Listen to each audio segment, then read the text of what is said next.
The curlews are an iconic species. That haunting call that you hear in the spring is emblematic of wild spaces across Europe, but particularly in Britain, we hold about 2/3 of the European breeding population of curlews.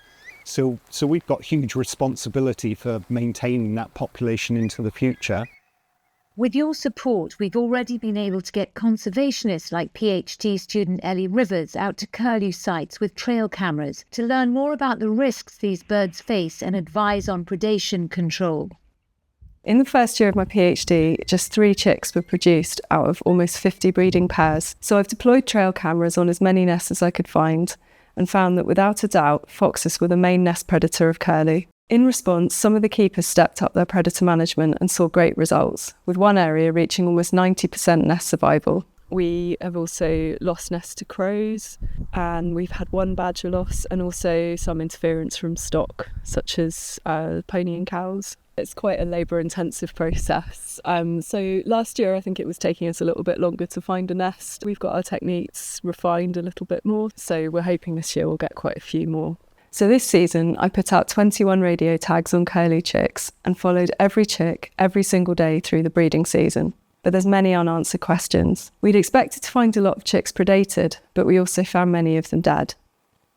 We know from a lot of ringing across the country for several years that the adult survival rate of curlew is pretty stable, up in the sort of low 90s%. But the real issue is breeding success. These birds live relatively long periods, 8 to 15 years typically, but they're just not producing enough chicks. And this is part of the problem, because a lot of farmers and people in the countryside think they're still, seeing birds, but without those chicks fledging, we'll get to the point where suddenly the population drops off a cliff. If we do nothing, we'll certainly lose curlew from large parts of southern England, and even in Scotland and northern England, the Pennine Chain, where the stronghold is, we're likely to lose curlews. We've already done a reasonable amount of GPS tagging, so that's following adults. That's been fascinating because it's shown that curlew territories can be a lot larger than we'd originally envisaged. So we need a landscape scale approach for curlews, really. And it's about a numbers game. So it's simply getting enough tags on to get a good, robust sample that gives us an idea of what generally is likely to be effective in protecting these broods. If things are going wrong for curlew and curlews are declining, they're fairly high up the food chain.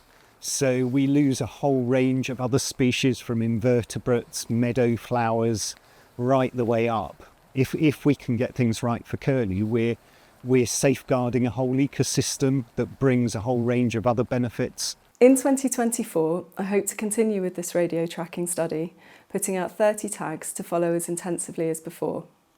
Only then will we be able to get a clearer picture of what's happening to these chicks and what the solutions might be. My project is only possible because of the decades of work that have gone before at GWCT, collaborating with gamekeepers and land managers. Time's of the essence with curlew. The government's bringing in the ELMS scheme.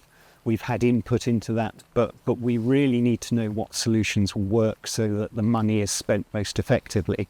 It's a numbers game. The quicker we can do the science and come up with a policy to inform government and Natural England DEFRA on what techniques are likely to be effective, what scale they need to be deployed at, then we're more likely to save curlews before those remaining adults die and don't stand a chance to breed.